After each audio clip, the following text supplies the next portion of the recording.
y leeremos a partir del versículo 1. Comparte su Biblia también si alguien lo tiene a su lado, para que pueda mirar la escritura. Dice allí: dijo también a sus discípulos: había un hombre rico que tenía un mayordomo, y este fue acusado ante él como disipador de sus bienes. Entonces le llamó y le dijo: ¿qué es esto que oigo acerca de ti? Da cuenta de tu mayordomía, porque ya no podrás más ser mayordomo. Entonces el mayordomo dijo para sí: ¿qué haré? Porque mi amo me quita la mayordomía.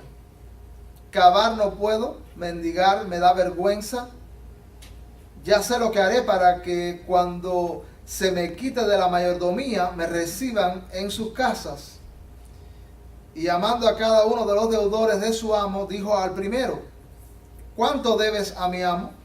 Él dijo: 100 barriles de aceite. Y le dijo: toma tu cuenta, siéntate pronto y escribe 50. Después dijo a otro: ¿y tú cuánto debes? Y él dijo: 100 medidas de trigo. Él le dijo: toma tu cuenta y escribe 80. Y alabó el amo al mayordomo malo por haber hecho sagazmente, porque los hijos de este siglo son más sagaces en el trato con sus semejantes que los hijos de luz. Y yo os digo: ganad amigos por medio de las riquezas injustas, para que cuando éstas falten, os reciban en las moradas eternas. El que es fiel en lo muy poco, también en lo más es fiel. Y en lo que muy poco es injusto, también en lo más es injusto. Pues si en las riquezas injustas no fuisteis fieles, ¿quién os confiará lo verdadero?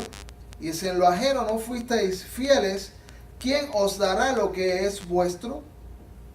Ningún siervo puede servir a dos señores, porque o aborrecerá al uno y amará al otro, o estimará al uno y menospreciará al otro.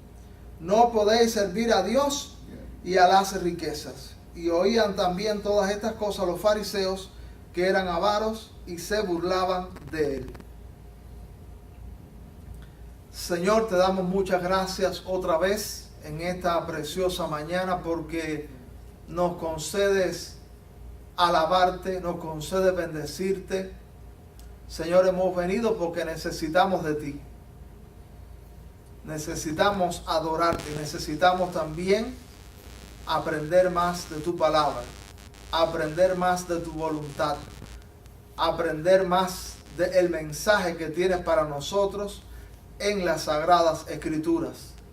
Bendícenos durante este tiempo, que tu Espíritu Santo pueda trabajar en nuestros corazones, pueda trabajar en nuestras mentes, pueda impulsarnos, Señor, en el camino adecuado, que tu palabra pueda ser atesorada y también pueda ser practicada. Señor, en estos tiempos necesitamos muchísimo claridad de tu palabra.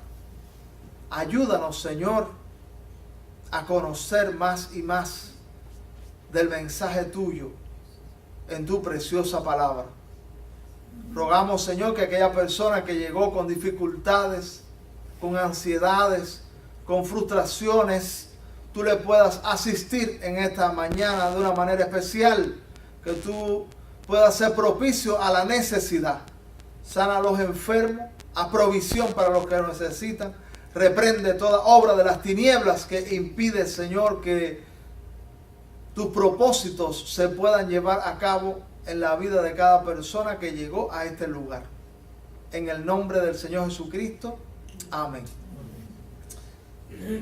Mis amados hermanos, escuché en una ocasión de un pastor, dice que no había lenguaje figurado en la Biblia. Yo, qué cosa semejante ha dicho ese pastor. Cuando en la Biblia el mayor por ciento probablemente del mensaje está en lenguaje figurado. En la Biblia hay muchísimo lenguaje figurado. Incluso algunos lenguajes figurados que son bastante ajenos al conocimiento común de las personas. Y Jesús, usted sabe que es el maestro por excelencia. El mejor metodólogo, el mejor pedagogo es el Señor Jesús. Y dentro del proyecto de Jesús está la enseñanza. Y Jesús se auxilió del lenguaje figurado para transmitir enseñanzas.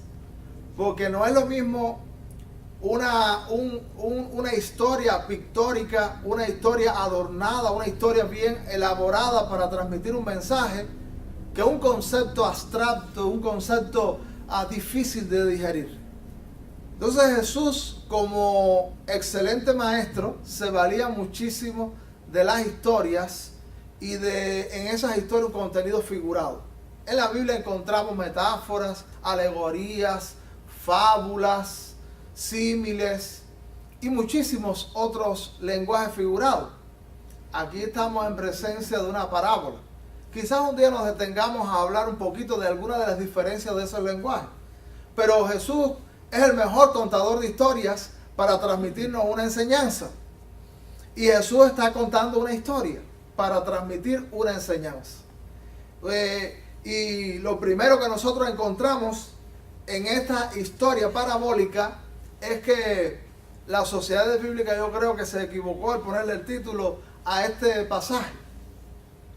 ¿Cómo le puso allí? Parábola del mayordomo infiel. Parábola del mayordomo infiel. Usted sabe que esos subtítulos, como los capítulos y los versículos, no son inspirados por el Espíritu Santo.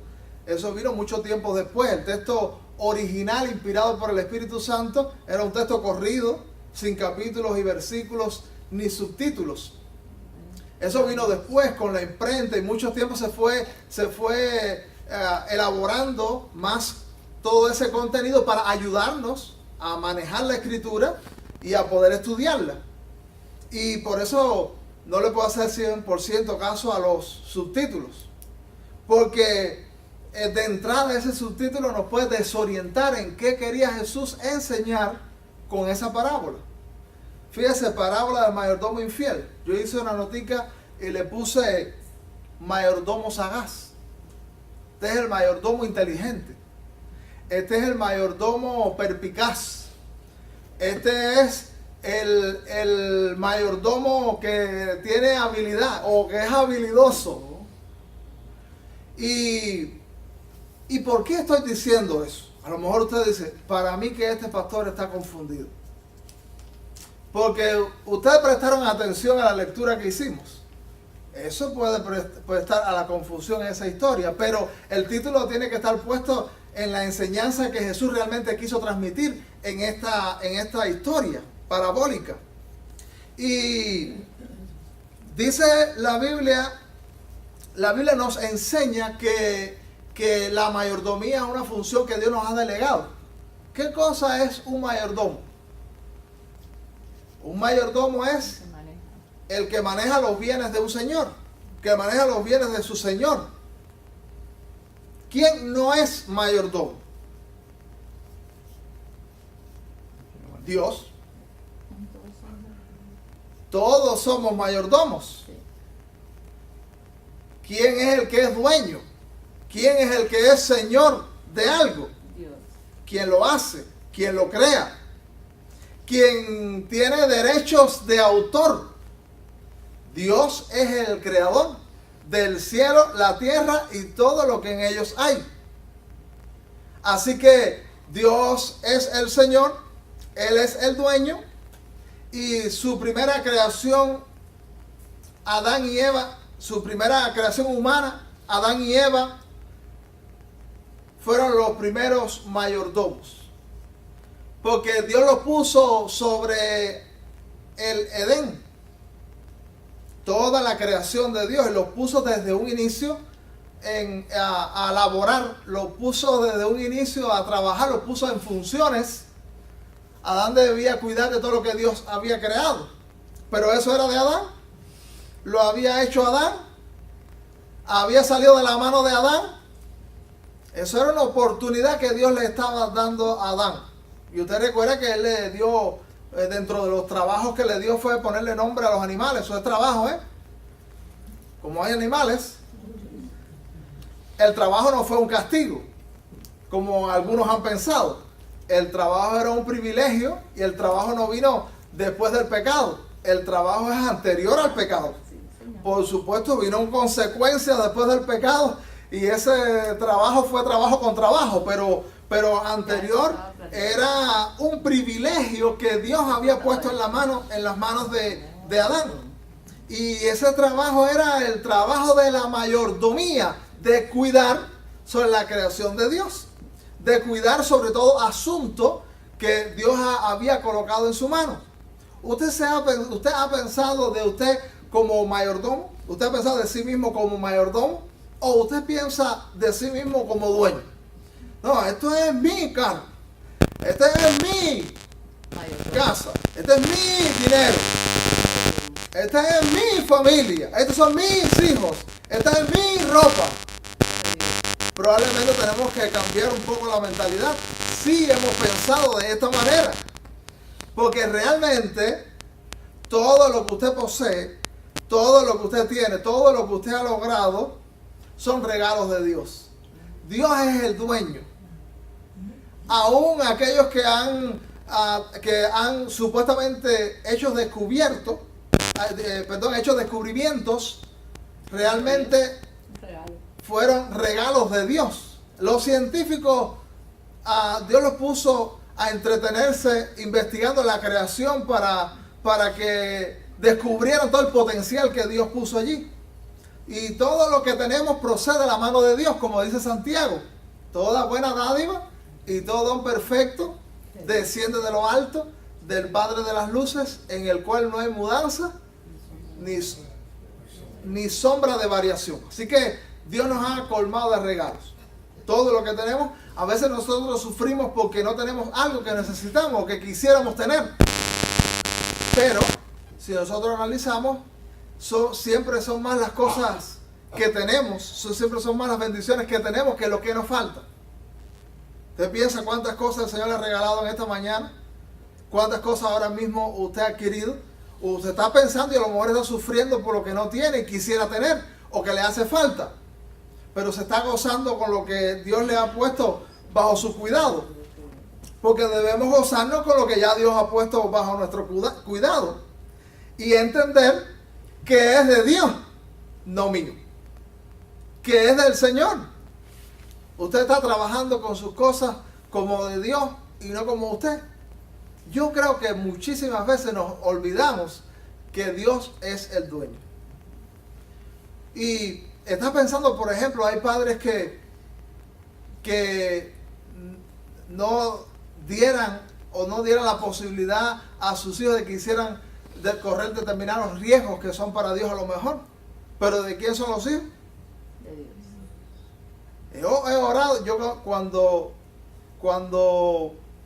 Mari salió embarazada del primer niño, Obed, yo oré y Señor, yo quiero entregarte ese niño a ti, como hice después con Mateo y como hemos hecho ahora mismo. Y yo le digo, Señor, yo quiero que tú lo tomes en tus manos y que tú hagas con él lo que quieras y que me ayudes a mí a entender y darte siempre la oportunidad a que tú hagas con lo tuyo lo que tú quieras. Y pongo el ejemplo de los hijos porque ¿cuándo se llama un hijo? Eso quizás lo queremos retener.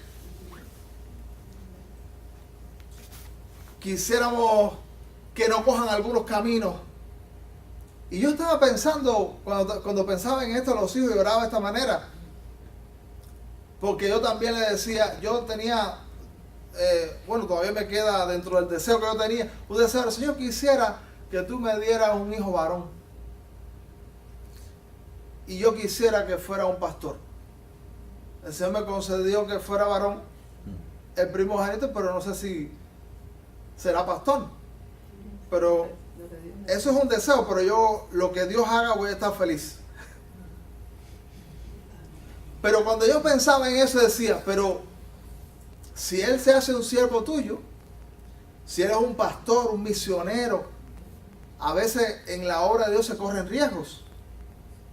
Gracias a Dios hoy podemos celebrar un culto en esta mañana maravilloso, con libertad, moverse como usted quiera, dar gritos, repartir tratados, abrir la Biblia, llevarla para donde quiera, pero hay otros lugares donde ser un misionero implica riesgo de la vida. Cuando Dios levanta algo alguien para servir, puede asumir riesgos. Decía, pero Señor, ayúdame a que yo pueda entregar eso para ti íntegramente, porque en las manos del Señor está mejor que en las nuestras. Esta parábola, esta historia de Jesús tiene que ver con la mayordomía.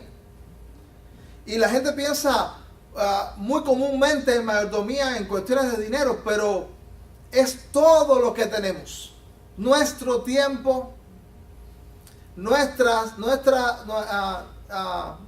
dones, sean naturales o espirituales, todo el trabajo, la familia, todo, el dueño es Dios. Y nosotros nada más somos mayordomos. Entonces Jesús está contando una historia de lo que aconteció con un mayordomo. Hay algunas reflexiones que seguro el Espíritu Santo quiere que nosotros hagamos en cuanto a nuestra mayordomía, en cuanto a nuestra fidelidad como mayordomos. Y entonces Jesús, el gran maestro, dice, había un hombre rico que tenía un mayordomo. Ese no era un esclavo, era un mayordomo. Era alguien contratado para ese trabajo. Y dice que este fue acusado ante él como disipador de sus bienes. ¿Quién era este mayordomo? Este mayordomo no era un hombre diligente. Este mayordomo era un malversador. Este era un muy mal administrador. Y probablemente muchas veces los señores de aquellas épocas ponían a alguien a trabajar sobre sus asuntos, porque algunos eran muy ricos y iban a dar viajes o iban a otros proyectos que tenían y no estaban mirando todo el tiempo al mayordomo.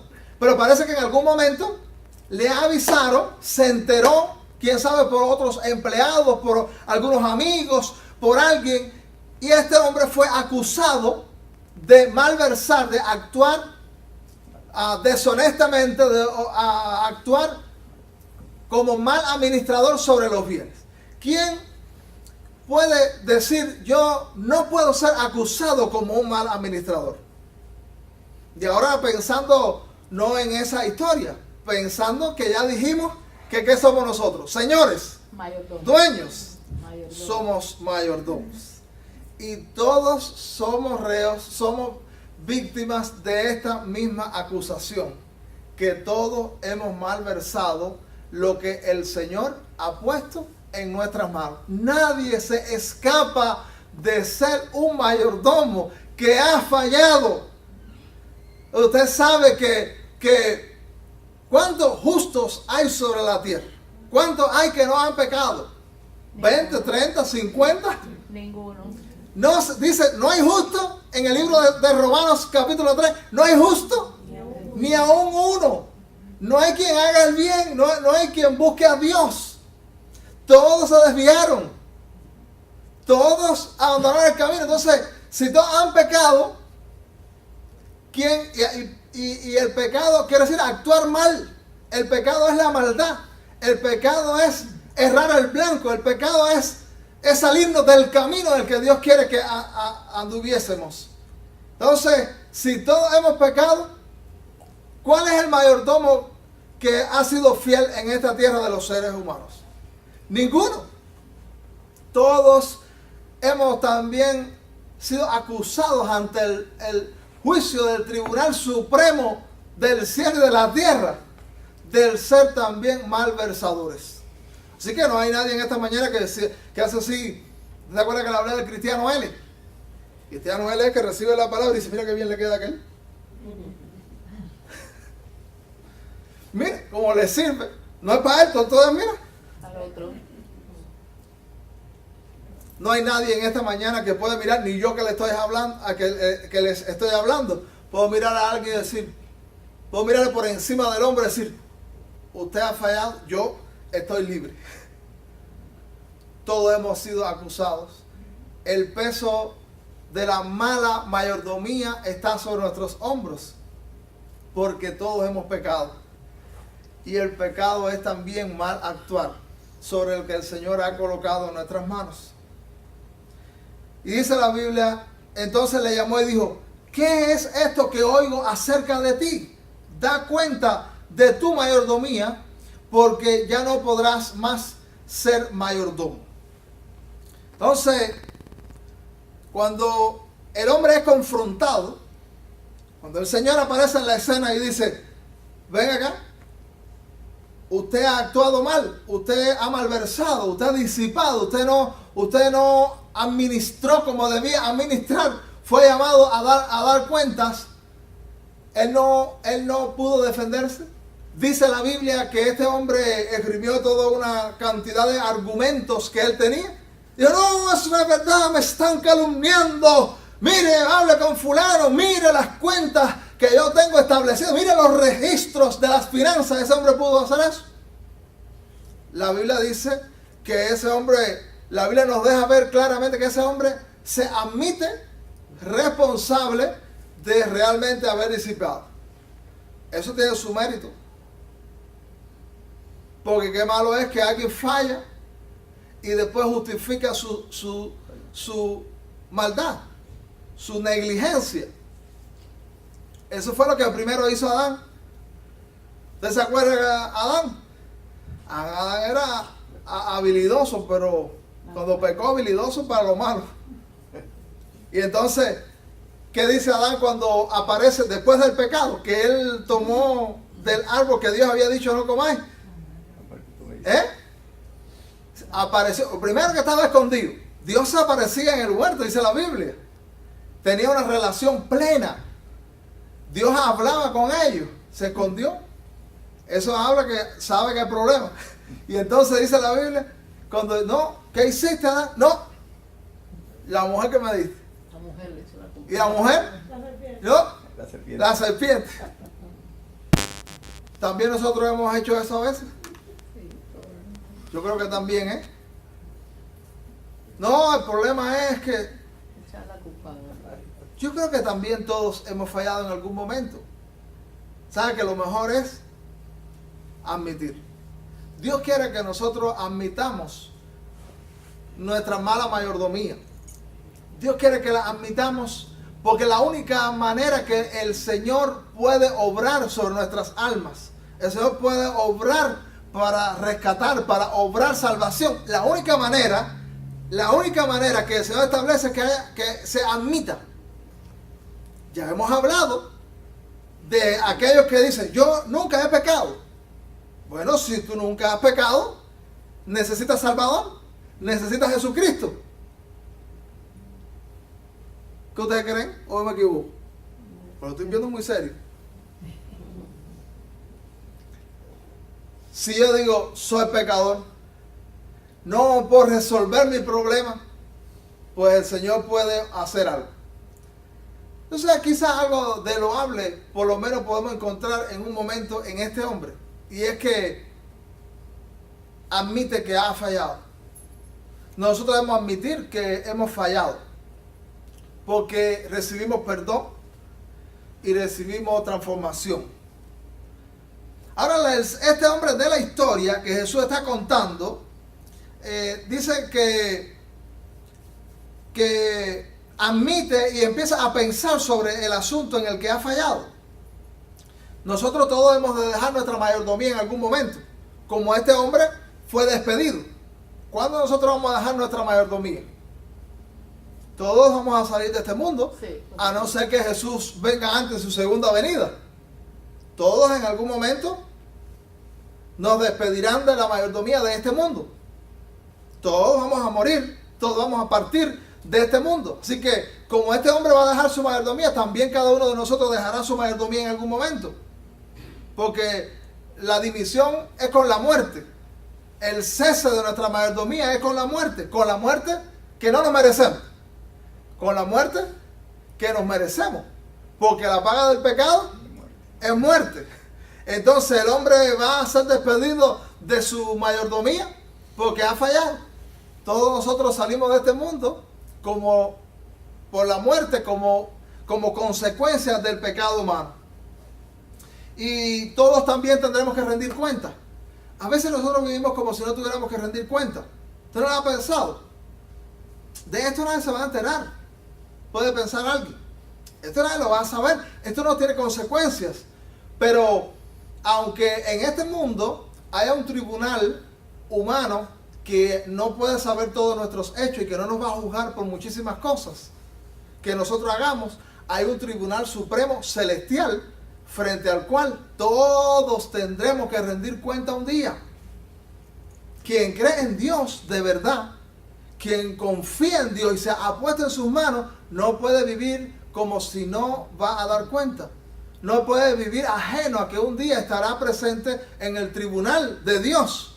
¿Y qué has hecho con lo que yo he puesto en tus manos que no era tuyo? Y malversaste y fuiste negligente. Como este hombre, también nos acontecerá a nosotros en alguna manera. Ahora dice la Biblia en el versículo 3, mire su Biblia, dice en el versículo 3, entonces el mayordomo dijo para sí, ¿qué haré? Fíjese usted, esa es la reflexión. Llegó el tiempo para la reflexión de este hombre. ¿Qué haré? Es buena la reflexión. Es bueno reflexionar, es bueno analizar sobre nuestros asuntos. Es bueno, pero qué lamentable que este hombre quiso reflexionar después de que estaba despedido, después que no tenía oportunidad, después que había malversado, después que le habían despedido del trabajo, después que estaba en la calle. ¿Qué haré? ¿Cuándo debió ser el tiempo de la reflexión? Antes. Qué bueno, usted sabe que en este mundo es el primer capítulo de nuestra vida, el segundo capítulo es en la eternidad. El primer capítulo es una oportunidad para la reflexión. Mucha gente no quiere reflexionar sobre su futuro, sobre qué le acontecerá, qué pasará conmigo. Y a lo mejor como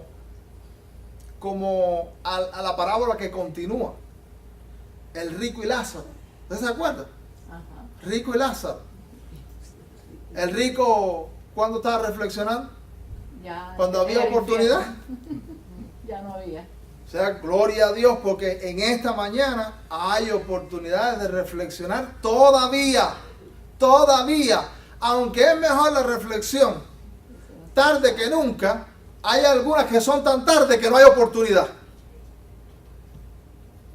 Y entonces el hombre es despedido, y entonces dice, ¿qué haré?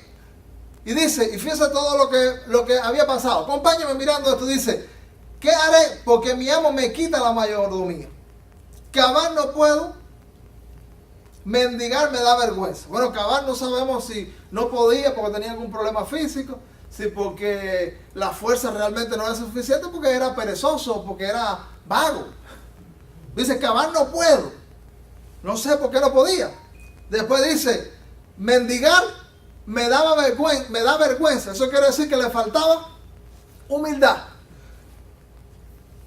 Le faltaba humildad a este hombre. Dice, no puedo empeñarme en otro trabajo. En algunos lugares se le llama gente de cuello blanco, que solamente puede trabajar en alguna función, en otra. No, yo no puedo hacer eso. Administrador, no. Solo nos debe avergonzar. ¿Sabe qué es lo único que nos debe avergonzar? El pecado. Ningún trabajo ni nada que hagamos nos debe avergonzar. Es una oportunidad que Dios nos da. Pero a este hombre le avergonzaba su situación. Y dice la Biblia, ya sé lo que haré. Ya sé lo que haré para que cuando se me quite la mayordomía me reciban en sus casas. Y observa que no fue despedido inmediatamente, sino que le dice, da cuenta de tu mayordomía, prepara tus informes, déjame todo en orden y después continúa, ve a ver cómo tú resuelves. Y entonces esa fue una oportunidad para él reflexionar y en vez de inventar su error, él agudizó su malversación. Sí. Porque ¿qué hizo él? Parece que yo dije que este era tenía inteligencia. O sea, Sé que hay sabiduría que es terrenal en lo malo. y hay sabiduría En lo malo siempre arriba. diabólica y hay sabiduría de Dios. Y escribe Lo dice la epístola a Santiago. Le robó al dueño, te lo dice. Y entonces dice, voy a cometer mi último acto de traición, mi último acto de robo. Y entonces dice la Biblia aquí, ya sé lo que haré para que cuando se me quite la maldición me reciban en sus casas. Y llamando a cada uno de los deudores de su amo, dijo al primero, ¿cuánto debes a mi amo? O sea, parece, yo no sé si eran si era que los hombres, ¿cómo se llama esto? Había intereses. Los barriles. Pero el punto es que había una deuda. Y entonces, ¿cuánto debes a mi amo? Y dijo, 100 barriles de aceite. Y le dijo, toma tu cuenta, siéntate pronto y escribe 50. Óyeme, qué generoso es este mayordomo. La mitad. Ajá. Debía 100 y 50. Yo creo que esa gente probablemente no sabía que lo que le estaban haciendo era un engaño. Sino que le bajaron la cuenta. Le bajaron la cuenta. Después dice en el versículo 7, después dijo otro, ¿y tú cuánto debes? Y él dijo, 100 medidas de trigo. Él le dijo, toma tu cuenta y escribe 80. Entonces, la gente, yo me imagino que fue a festejar. Sí, porque le bajaron la cuenta. Cuando llegó el Señor y vio el festejo en el pueblo, y dice, ¿qué pasa? No, aquí todo el mundo le... Porque acuérdense que aquí hay un ejemplo de 2, pero tú crees que fueron 2. Eso se hizo una cola grandísima. Eso fue tremendo. Todo el pueblo ahí detrás con todo el que tenía deuda. ¿Cuánto es lo tuyo? No, escribe aquí menos. Le bajaron la deuda. Y entonces se formó tremendo party. Una fiesta celebrando. Ahora cuando el Señor aparecía, si el Señor dice, no, pero ¿qué cosa es esto? La reputación de ese hombre como generoso se hubiese caído al piso. Sí, no sabía nada. Porque todo el mundo podía pensar, óyeme, qué generoso el Señor, porque este es el mayordomo. Bajó de arriba la orden, todo el mundo que le bajen la deuda. Cuando usted le baja la deuda, Contento. óigame, qué feliz. Qué felicidad, que dice, no, la renta te va a costar la mitad. El carro ya no vas a tener que pagar esa letra tan alta. Contento. Si vas a pagar 100, si eran 200. Y se lo roban a Y todo el mundo va de fiesta, feliz. Porque, ahora hermano, ¿qué es lo que Jesús quiere decir con esto? ¿Qué hizo el Señor? El Señor no es el Señor Jesús, sino el Señor de este mayordomo, del que Jesús está contando la historia. ¿Qué hizo ese hombre? Mire el versículo 8, dice la Biblia, y alabó el amo al mayordomo malo por haber hecho sagazmente. brutamente, torpemente. ¿Qué dice? Lo alabó por haber hecho sagazmente. Le dijo, oye, qué pillín tú eres. Lo alabó. Y aquí está la clave. Yo hace años leí un comentarista sobre este pasaje. Y decía ese comentarista, este pasaje es una cruz en las espaldas de los intérpretes. Este pasaje hace agonizar a los grandes exégetas, a los grandes intérpretes de la Biblia. Porque a veces miran el pasaje y se pierden en los detalles. Y dicen, ¿qué significa esto? Porque Jesús viene contando una situación con un mayordomo que malversó y que después agudizó su situación. Y entonces llega el Señor y recibe una alabanza. Óyeme, pero ¿qué clase de tipo tú eres? Fíjense que ese tipo de actuar no es solo de esta historia particular. Yo he visto robos de bancos. He visto la noticia de robos de bancos espectaculares. Había una seguridad extrema, una tecnología sobre ese banco, una cosa tremenda. Y entonces da la noticia de cómo los ladrones se la ingeniaron para llevarse el dinero. Y muchas veces he estado en lugares viendo la noticia y la gente dice, óyeme, tremendo esa gente, qué sabiduría. Lo daban. Oye, son campeones. Ah, quiere decir que la gente no se da cuenta que son los delincuentes. Quiere decir que la gente no se da cuenta que son los descarados. Quiere decir que esa gente no merece estar preso. No, no, no. La gente sabe que son malversadores.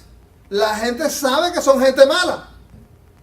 Pero ellos dicen, óigame, tremendo que supieron burlar la seguridad para llevarse el dinero. Tuvieron que tener ciertas habilidades, tuvieron que estudiar bien el asunto. ¿Es o no es? Sí.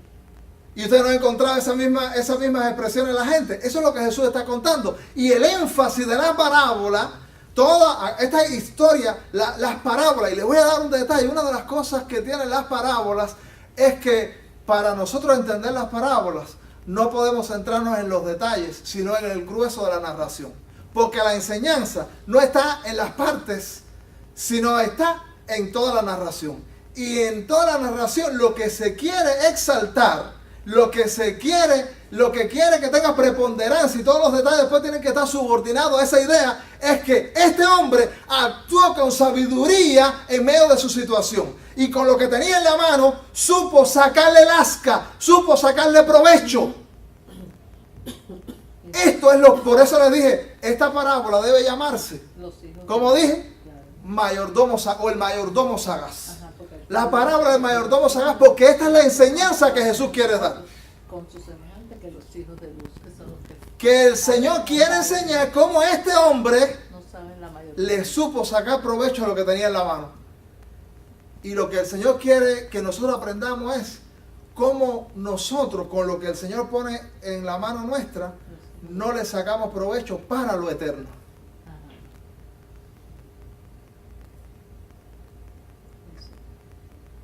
A mí me llama la atención. He conocido muchas personas que han estado en la hechicería y el brujero como pide cosas. Tráeme un gallo, tráeme un guanajo, tráeme una gallina, Toda la pollería. tráeme los pomos de perfume, tráeme un gato negro y tráeme tanto dinero, tantos dólares. Y si el pastor pide no sé Y esa nada, gente, no se lo quieren dar. por tal de que el brujero haga lo que ellos necesitan, llevan todo. Tráeme arroz, ese brujero tiene la vida hecha. Y después lo quieren dar a la Arroz, iglesia. frijoles, tráeme un carnero. Yo lo conocí. Sí. Estamos corriendo para Pero ya. darle eso. Y en Cuba no También hay. he visto gente que por ejemplo, la fiesta de los carnavales. Yo creo que en el mundo entero hay carnavales, ¿eh? Estas fiestas tan famosas.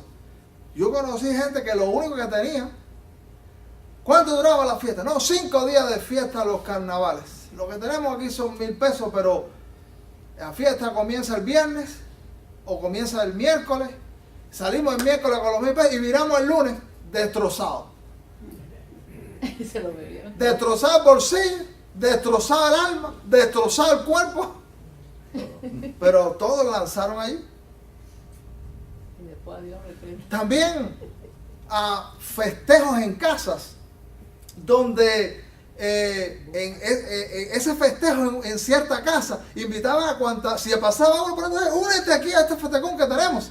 Y hacían todo un festejo. Y se rompían los muebles, se rompía el televisor. Y rayaban las paredes y dejaban sucio el patio y todo dentro de la casa. Pero llegan al Señor, Y no quieren dar ni un peso. llegan al Señor y los mismos esfuerzos y la misma generosidad y lo mismo que hicieron con lo que tenían para el mundo, no lo hacen para el Señor. No dan la casa. Tuve varias casas cultos. No sé si conocen ese término todo, pero eso era las reuniones en casa. Y había lugares donde me votaron porque se me van a destruir aquí los muebles. Si dan un mal. Sí. Esta bicicleta no te la puedo prestar por ir a hacer misiones porque se me va a fastidiar. Y a veces lo que se iba a hacer para el Señor lo trataban en términos diminutivos. Vamos a hacer esta obrita. Grande para Vamos a hacer este viajecito. ¿Es porque no hacemos un viajezón? ¿Y por qué no hacemos un obrón? Para el Señor, que merece lo mejor, le vamos a dar lo más chiquito y le vamos a dar lo más insignificante. El cristiano debe ser un buen administrador para Dios, un buen mayordomo para Dios. Viene en mi mente, usted sabe que yo hablo mucho de John Wesley. Es uno de los héroes del cristianismo. A mí me encanta leer a John Wesley. Igual John Wesley, Luis se ríe porque yo a veces digo, como dice la Biblia, Wesley dice. Pero Wesley habló acerca de la finanza y dijo, ahorra todo lo que puedas. Dice Wesley, ahorra todo lo que puedas, gana todo lo que puedas y da todo lo que puedas. Me gustó eso que dijo Wesley. Gana todo lo que puedas, ahorra todo lo que puedas y da todo lo que puedas. Me gustó. Fue un hombre que Wesley era un anglicano, de la iglesia anglicana, y lo botaron de la iglesia anglicana porque los líderes de la iglesia anglicana estaban por la calle en medio, en el pecado, la iglesia destruyéndose, el cristianismo era una vergüenza, y Wesley empezó a predicar sobre la santidad y sobre la necesidad de volver a Dios. Y entonces patearon a Wesley. No, de aquí te tienes que ir. Y entonces Wesley dijo, mi parroquia es el mundo. Porque así se le decía a los templos, parroquia. Mi parroquia es el mundo. Y empezó a predicar a viva voz. Un don nadie. John Wesley. Pero ¿sabe qué pasó con ese hombre? Ese hombre invirtió su vida e invirtió todo lo que tenía en la obra de Dios. Y Dios lo bendijo. Amén. Y Dios lo ayudó. Amén. Y Dios lo prosperó. Y le pusieron burlonamente los metodistas. Hoy la iglesia metodista. ¿Cuántos han oído hablar de la iglesia metodista? La iglesia evangélica metodista. Bueno, ese nombre de metodista apareció por burla, porque a los Wesley, como eran tan fieles, y mira qué cosa más linda para que tú también administres esto y tengas una mayordomía espiritual. Esta gente, cuando se trataba de leer la Biblia, de orar y de estar con los hermanos, sacrificaban cualquier cosa. Y entonces le dijeron que eran muy metódicos para burlarse. Ustedes son muy metódicos. Cuando se trata de orar, de leer la Biblia, de estar con Dios, eso es sagrado. Y entonces Wesley no tenía la intención de fundar una iglesia, una obra nueva, una iglesia, una denominación nueva. Pero lo votaron. Dijo, mi parroquia es el mundo. Empezó a predicar en las calles, empezó a predicar en los cementerios, ponía una silla y se subía y empezaba a predicar el evangelio. Y la gente empezó a llegar. Y Dios empezó a respaldar aquello. Y Wesley empezó a darse. Y Dios respaldó y bendijo grandemente a este hombre. Yo no sé cuánto queremos ser usados por Dios. Yo no sé cuánto queremos que el Señor nos elogie.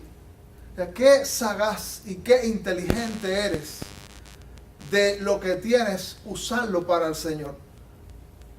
Y acuérdese que mayordomía no es dinero solamente. todo. ¿Qué dijimos que es? Hay algo que nosotros podamos decir con justicia en esta mañana, esto es mío. Todo es de Dios. El tiempo, los Todo es de Dios. la familia. Mire como dice la Biblia en este versículo 8, lo vuelvo a leer, dice, y alabó el amo al mayordomo malo por haber hecho sagazmente. Y mira esta segunda parte del versículo. Cerrate la Biblia. Dice aquí la segunda parte, porque los hijos de este siglo son más sagaces en el trato con sus semejantes que los hijos de luz. Mire qué lamentable, eso lo vio el Señor Jesús. Eso lo vio el Señor Jesús y probablemente lo has visto tú y lo he visto yo. Que los hijos de este siglo, los mundanos, los que no conocen a Dios, los que no tienen la obra regeneradora del Espíritu Santo, los que no han recibido beneficios del Dios del cielo en la salvación, a veces dice aquí, dice el Señor, que son más sagaces, son más inteligentes en el trato que los hijos de luz. ¿Quiénes son los hijos de luz? los creyentes, los hijos de Dios. Esa fue una reprensión, porque esta parábola, ¿tú sabes quién eran los destinatarios de esta parábola? Tú lo puedes ver en el primer versículo. ¿Qué dice? Dijo también a los fariseos. Dijo también a sus discípulos. Jesús estaba hablándole a los discípulos, a la gente de él. Todos sabemos aquí lo que es invertir, ¿eh? Invertir es que tú lo pones ahí, pero no lo pierdes. Se multiplica. Una mayordomía correcta que pone en las manos de Dios siempre será inversión. Y acuérdate que es todo. Tu tiempo, tu familia, tu trabajo, tu carro, tu casa. Cuando lo pones al servicio del Rey del Cielo, los talentos, tus dones, cuando lo pones al servicio de Dios. Y usted puede preguntar, conozco una familia que pudo tener ciertas adquisiciones, pero yo estaba mirando que la adquisición era mucho más grande que lo que yo necesitaba. Y a veces llegaba y me rascaba la cabeza porque había una cosa enorme. Yo hacía así, miraba. Y entonces, conversando, ellos me estaban explicando, porque eran como 2 o 3 casas en una. Y yo decía, pues eso no lo necesitan. Pero bueno, cada cual hace lo que le da la gana. Pero después me explicaron y dice, no, el problema es que esto es para servir a Dios. Y algunas de esas habitaciones que tú ves es para los pastores y misioneros que van a pasar por aquí, que eso va a ser para ellos. Y yo decía, mira qué lindo. Dentro de las agendas de nosotros y dentro de lo que vamos a adquirir está, no, pero esto lo estamos pensando ponerlo en función del Señor. Tú sabes que el Señor va a facilitar cosas cuando en la agenda de tus deseos y tus adquisiciones está Dios. Se facilitarán algunas cosas. Se facilitarán. ¿Cuánto lo creen? Amén. Yo lo creo. Y por eso me someto a dar pasos de fe. Y por eso estoy dispuesto a correr riesgos. Porque yo creo que lo que es de Dios, el cielo lo respalda. ¿Y tú sabes falta de qué tienen los almacenes del cielo? De nada. Los almacenes del cielo no tienen carencia. Y lo que es de Dios y lo que tiene que ver con Él, Él lo bendice. Él se encarga de eso. Y entonces aquí está el kit de esta parábola, de esta narración de Jesús. El amo alabó, él sabía, este es sinvergüenza que me ha hecho daño, pero este hombre actuó con sabiduría porque pensó en el futuro, preparó su futuro, sabía que se iba a quedar en la calle y dijo, pero espérate que voy a hacer aquí un chantaje para todo el mundo. Ven acá que te voy a perdonar el dedo y después tienes que recibirme en la casa. Y entonces nosotros con lo que tenemos, ¿cómo vamos a hacer eso para lo eterno? ¿Cómo lo vamos a poner a disposición para lo eterno? Porque hay muchas cosas que nosotros tenemos y que nos embarcamos en tremendos riesgos para que al final se eche a perder y no logramos nada. ¿Cuánto le ha pasado? Creo que a todos nos ha pasado. Al final nos frustramos y hemos luchado y quizás pasamos por arriba a otro por tal de obtener, pero al final se deshace. Pero lo que nosotros invertimos en la obra de Dios tiene futuro. Todo lo que tiene que ver con el Dios del cielo tiene futuro, amado hermano, tiene futuro. Y los hijos de Dios tienen también que hacer inversiones para lo de Dios y para lo eterno. Dice la Biblia, versículo 9, fíjense cómo sigue diciendo el Señor Jesús, y yo os digo, ganad amigos por ver las riquezas injustas. Esa expresión riqueza injusta, ¿qué cosa era? Bueno, esa está tomada de la historia, que para el mayordomo era injusta porque pertenecían a él. Y lo que el Señor nos dice es, por medio de las riquezas de este mundo, a los cristianos nos dice, por medio de las adquisiciones que tú tienes, y que no es tuyo, es de Dios, y si tú haces un uso indebido, tú estás actuando mal, Por tanto, esas adquisiciones tienen que estar en función de Dios. Entonces dice, ganad amigos por medio de las riquezas injustas. Cuando nosotros ganamos el favor de los ángeles, cuando nosotros ganamos el favor de otros creyentes, cuando nosotros invertimos en el evangelismo, dice aquí, ganad amigos por medio de las riquezas injustas, para que cuando estas falten, va a faltar las cosas de este mundo. No, este mundo se va a ir del aire completo. Cuando esta falte, ¿estás mirando la Biblia? Os reciban en las moradas eternas. Y entonces hay algo muy importante que sigue el Señor diciendo en el versículo 10. Mira, esas son las palabras, olvídate lo que digo yo, las palabras del Señor Jesús. Dice en este versículo 10, el que es fiel en lo muy poco, a lo mejor alguien dice, en esta mañana dice, ahí califico yo. Porque, no solo porque eres fiel, ¿no? Sino porque tienes muy poco. En lo poco eres fiel, en lo mucho te pondré. Dice, el que es fiel en lo muy poco. Dos cosas, tiene poco pero es fiel. También en lo más es fiel. Porque entonces nosotros, no, cuando yo tenga $1,000,000, yo sí es verdad, ahí tú verás como... Así, pero ahí no da menos. No, el carro se está cayendo a pedazos, pero yo no puedo invertirlo en Dios porque se va a acabar de caer todo. Entonces, pero el que tiene eso poco, dice, pero ¿qué yo puedo hacer para el Señor en estos poquiticos que tengo? Porque a lo mejor tú puedes traer a alguien que no tiene carro a que escucha la palabra de Dios. A lo mejor tú puedes compartir con el hambriento y predicarle la palabra de Dios. Porque el que no es fiel en lo poco, el Señor Jesús dice, el más autorizado dice, que no va a ser fiel cuando tenga mucho. Porque el problema no está en los bienes. ¿En quién está el problema? En uno, en nosotros. El que es fiel en lo muy poco también en lo más es fiel. Y el que en lo muy poco es injusto, también en lo más es justo. Pues si en las riquezas injustas no fuiste fieles, las riquezas injustas porque son tuyas. ¿De quién son las riquezas? Ya dijimos, lo repito, de Dios. Cuando tú empiezas a pensar que lo que tú tienes no es tuyo, a lo mejor cuando nosotros concientizamos es de Dios. Dios es el dueño, nosotros lo usamos diferente. Dice, ¿quién os confiará lo verdadero? Y si en lo ajeno no fuiste fieles, ¿quién os dará lo que es vuestro? En lo ajeno, porque lo que tenemos es ajeno. Aunque nos hemos creído, es mío.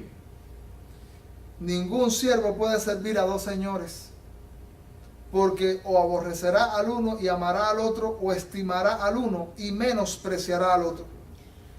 No podéis servir a Dios y a las riquezas. Usted sabe que es común en la historia los panteones de dioses, ¿no? Los griegos tenían panteones de dioses. En Atenas, ¿usted se acuerda? Bueno, había uno que pusieron ahí, dice, pues si acaso existe alguno que no sabemos, al Dios no conocido. Los imperios históricos han sido panteones de dioses. Pero si en una competencia van 10 compitiendo y todo el mundo entra por la raya al mismo tiempo, ¿hay campeón? No hay campeón. Entonces, solamente hay un Dios verdadero. No se puede dividir nuestra devoción y nuestra entrega, nuestra adoración entre más de un Dios. Solo hay un campeón de la historia, el Señor Dios Todopoderoso. Y cuando hay cualquier cosa que está compitiendo con Dios, no se es fiel a Dios. No, Jesús está diciendo que nuestro amor, nuestra entrega y nuestra adoración debe ser tal que el Señor recibe todo lo que Él merece. Puede estar dividido nuestro corazón a veces. O tú dices, a veces está dividido mi corazón. Estoy amando algunas cosas. Dice Jesús, aborrecerá a uno y amará a otro. No podéis servir a Dios y los bienes, cualquiera que sea, nuestra situación. Leí acerca de un hombre que estaba viajando de paso. Alguien dijo que el mundo solo es un puente. Debemos pasar por él, pero no construir nuestra casa sobre el puente. El mundo es un puente. Debemos pasar por él, pero no construir nuestra casa sobre el puente. Y se cuenta la historia de un turista que dice que pasaba por Varsovia, Polonia. Y mientras pasaba por allí, dice que sabía de un sabio, de alguien que era sagaz, de alguien que era inteligente, supuestamente, que vivía en ese lugar. Dice que aprovechó para hacer una visita al gran sabio, y que era un rabino famoso. El gran sabio era un rabino famoso. Dice que llegó a su hogar, y una de las cosas que le sorprendió al turista que llegó a la casa del gran sabio, dice que en esa casa, dice, había una mesa, dice que había una silla, una pequeña cama y muchos libros. ¿Me parece a la mía? Y entonces dice, rabino, ¿dónde están sus muebles? Y entonces el rabino le dijo, ¿dónde están los tuyos? Y le dijo, no, pero yo estoy de pasada, yo soy un turista. Pues yo también estoy de paso, replicó el rabino. De paso en este mundo. ¿Cuántos estamos de paso? Todos estamos de paso. No quiero que usted se confunda que es malo prosperar y tener muchas cosas. No, de ninguna manera. Oye, nos conviene mucho que todos aquí sean millonarios. Llevamos la causa del evangelio más adelante. Más próspera adelante. Pero ¿dónde está nuestro corazón? El asunto es ¿dónde está el corazón? ¿Tú sabes por qué Jesús le dijo al joven rico, vende todo lo que tiene, dalo a los pobres y ven y sígueme? Estaba su corazón en la No porque la riqueza era mala. Me lo dijo el pastor de la iglesia, todo el que quiere aquí que el dinero es malo, estar en la puerta, me lo dan, que yo lo voy a usar. No. Jesús no...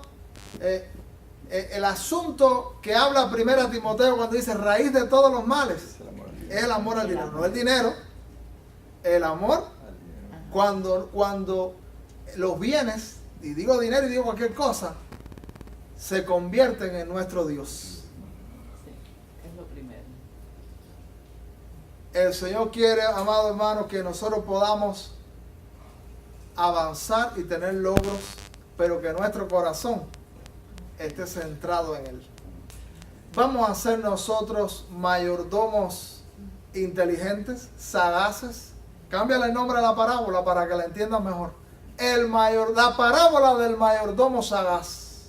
Porque ese fue el énfasis que Jesús quiso que nosotros entendiéramos. Que la gente en este mundo a veces tiene amigos que sabe que son malos, pero ayudan al amigo y tiene gestos con el amigo. Y hacen inversiones. Igual nosotros con los hermanos en la fe. ¿Cómo actuamos? ¿Cómo invertimos nuestro tiempo inteligentemente? Cuidar el tiempo, que los días son malos. A lo mejor, si no llegas a venir a este servicio, tú no sabes si el próximo puedes estar. Tus tiempos de oración, tu tiempo de conocer la palabra de Dios. ¿Vamos a ser buenos mayordomos? Yo creo que el Señor quiere una iglesia de buenos mayordomos en toda la esfera. No se concibe un cristiano que sea un mal administrador de lo que el Señor ha puesto en sus manos. No solo con relación a la iglesia, de tu vida privada e íntima. Porque el cristianismo toca solamente, es una cuestión de venir a la iglesia, toca solamente algún área. Ser cristiano Todas. es que todas las áreas de nuestra vida están tocadas por Dios. Todas. ¿Cuál puede ser nuestra área que tú digas? Bueno, hay muchas cosas que yo estoy manejando bien, pero hay otras que, como este hombre, he malversado y Dios me está poniendo en mi mano. Vamos a inclinar nuestros rostros. Si hay alguien que quiere que hagamos una oración especial, habrá alguien que quiere que hagamos una oración especial por cualquier asunto, no solamente por lo que el Señor nos señala en su palabra en esta mañana. Y si yo quisiera que oraran por mí, hay alguien que quiere que oremos y quiere ponerse en pie en su asiento. Queremos hacer una oración juntos. Estamos necesitados por el asunto de lo que el Señor te dice en su palabra o por cualquier asunto personal. Vamos a hacer una oración y vamos a ponernos en el altar de Dios en esta mañana. El Señor, necesitamos mucho, vamos a decirle. Y en una actitud de fe me pongo de pie, diciéndote que obres en mis asuntos. Oremos. Señor, qué bueno es estar en tu casa. Cómo nos gozamos, Señor. Cómo nos alegramos de alabar tu nombre.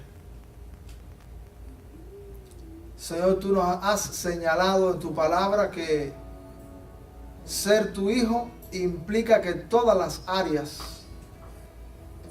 deben estar tocadas y manejadas por ti. Señor, quizás hay gente que no te conoce, que actúa más inteligentemente con lo que tienen en su mano que nosotros que te conocemos. Señor, queremos cambiar esa realidad en nuestras vidas. Queremos cambiar ese asunto. Queremos cambiar eso en nuestra vida personal.